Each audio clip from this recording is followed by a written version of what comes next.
بسم اللہ الرحمن الرحیم۔ نہایت ہی محترم اور معزز مسلمان بھائیوں اور بہنوں، السلام علیکم ورحمۃ اللہ وبرکاتہ۔ اگر کسی کے گردے اور پتے میں پتھری ہو تو اس کو سورہ بقرہ کی آیت نمبر 74 کو 41 مرتبہ پڑھ کر پانی پر دم کر کے روزانہ پلاتے رہیں، انشاءاللہ تکلیف دور ہو جائے گی۔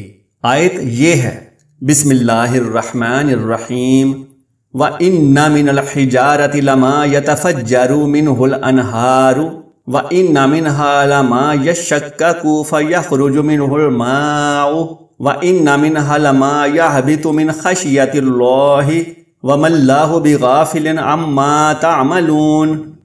اس آیت کا ترجمہ ہے، اور بعض پتھر تو ایسے بھی ہیں جن سے نہریں پھوٹ کر نکلتی ہیں، اور بعض ایسے بھی ہیں جو پھٹتے ہیں پھر ان سے پانی نکلتا ہے، اور بعض ایسے بھی ہیں جو اللہ کے ڈر سے گر پڑتے ہیں، اور اللہ تمہارے کاموں سے بے خبر نہیں۔ سبحان اللہ۔